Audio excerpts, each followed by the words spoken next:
Afghanistan, small country, much smaller opportunity. But every few months we see हमने Torkham border close कर दिया. We have no idea of the damage we have caused to the commercial potential of trade with Afghanistan by using this as one of the key levers of our policy. And look at what we are doing internally. We are effectively, at least the elite of Pakistan, the power elite of Pakistan is at war with itself. लड़े जा रहे हैं आपस में, political parties at each other's throat, civil military divide, judiciary divided, and मुझे वो टिक्का खान देख के याद आ गया, मीडिया भी बैठा हुआ इधर, media divided. The whole country is literally at war with each other. So that's the first thing, and I'll talk about a few things that need to be done to do that, but we need a period of time. I keep on telling people, I keep quoting because Pakistan mein, the idiom that most people understand best is of course our religion and our history. So I keep saying, ये सुलह हदैबिया का time है, ये फतेह मक्का का time नहीं है. So even the Prophet, the greatest man who has ever lived and will ever live, at least according to our faith, compromised when there was a need to do that. 1200-1500 लोगों के साथ जा रहे थे, बाहर रुक गए, एग्रीमेंट साइन कर दिया, ऐसी टर्म साइन की कि अपने जो साथी हैं उन्होंने कहा ये तो आपने सरेंडर कर दिया है. And the same leader, just a couple of years later, जब उसके बाद 10,000 लोग थे, walks into the same Makkah and without a fight, without any bloodshed, achieves victory. Second is that we need to learn to live by some rules. दुनिया में मुल्क मुख्तलिफ निज़ामों के साथ कामयाब होते हैं. कोई दुनिया का मुल्क नहीं है, मुझे कोई एक दुनिया में मुल्क की मिसाल दे दें जहां पे कोई निज़ाम ही ना और वो कामयाब हो जाए. तो वो क्या निज़ाम है जो पाकिस्तान में, दुनिया में बादशाहतें भी कामयाब हैं, दुनिया में Chinese party, the communist Chinese party has had a remarkable run of success.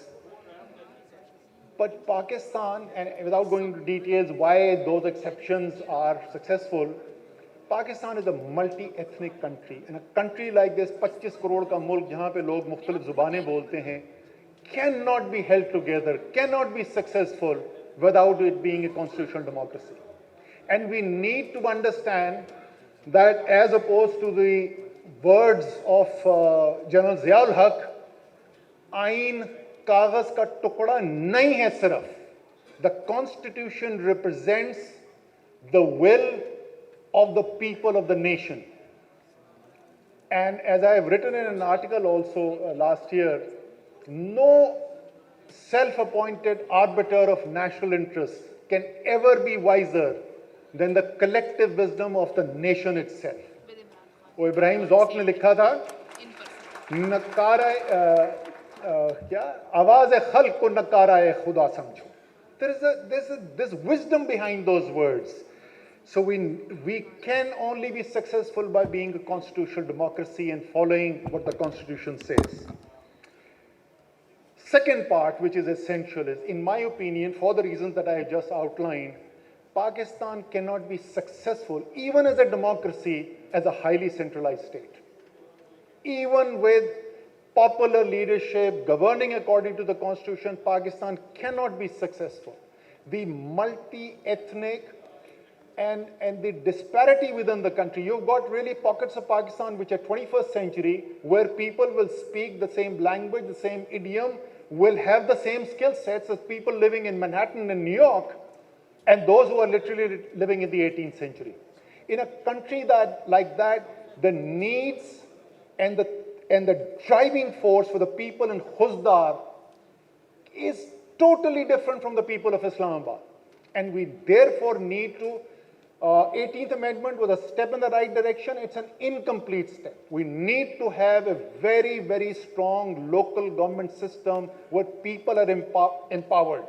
So not only do you need a central government and provincial governments which are popularly elected, which have the mandate of the people, the will of the people is behind that, but you need to have power devolved to thousands of representatives of the people of Pakistan in each corner of Pakistan.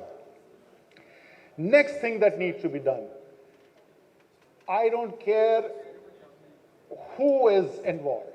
if the political parties of the country are treating each other not as political competition, but as enemies, democracy cannot work. United States of America is a 250-year-old democracy, powerful, strong institutions. And gradually we have seen the increase of polarization in the US political system, and you can see the results of that. Read the op-ed pages of the major American newspapers right now, and what is the thing which is coming? And by the way, it's very interesting.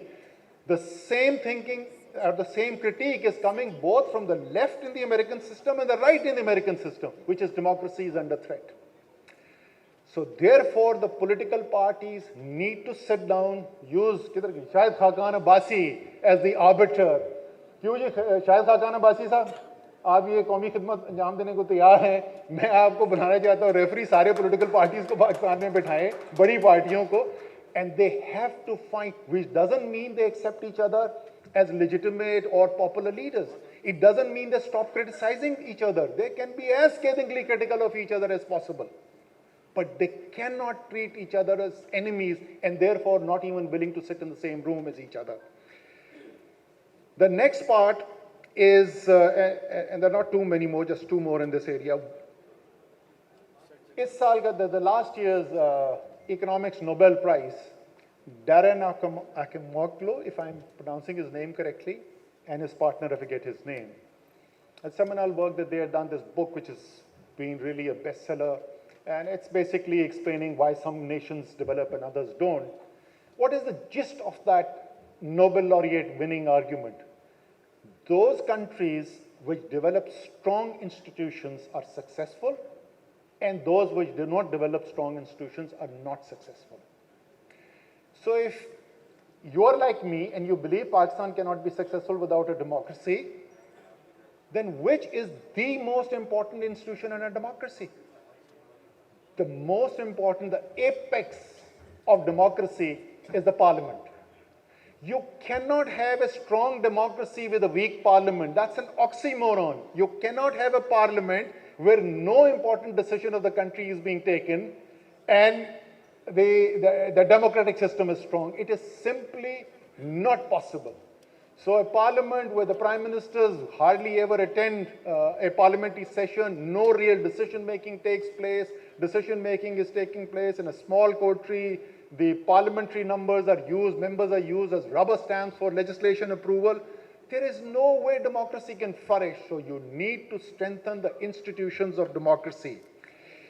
And the last aspect of it is one of the byproducts of this extreme political polarization and the weak parliament is, since no decision making, no real political issues get resolved in the parliament, so what happens? All political disputes end up in the judiciary. The judiciary becomes the arbiter for all big political problems of Pakistan. And what is the result of that? We are surprised. What is the surprise in this? That you find the judiciary totally politically divided. You have a situation where you have a bench announced and everybody knows what the result will be. And literally you've got judges who say, ye PTI ke judge hain aur ye PDM ke judge hain. And the biggest reason that's happening, well, there are two reasons for that. One is the continuous interference in the democratic process by the military and their need to control the judiciary and get the results that they want. But also the extreme polarization within the political system has resulted in the politicization of the judiciary or the judicialization of politics, whichever way you want to look at it. So those are the biggies, in my opinion, which need to happen in terms of the political things. On the economy, I'll talk about just one really important thing, and that is Pakistan we are caught in this loop of IMF programs after IMF programs after IMF programs. IMF programs are designed for macroeconomic stabilization, and macroeconomic stabilization is not only good, it is essential, it is necessary. There is no argument there. So implementing the IMF program in terms of getting your fiscal deficits in order, your external deficits in control, get your reserves up, increase your tax revenue, all of those are good things, important things, and necessary things. But stabilization, as I said, is an essential condition, but not a sufficient condition for economic development. Just a stable economy is not going to take the economy from point A to point B. There are different opinions on how to do that. I am a very strong believer in industrial policy. Industrial policy had become a dirty word as a result of the free market movement of the last 30 years or so, starting from the Thatcher-Reagan years. And interestingly, it has come back into fashion of all the places in the world in the United States of America.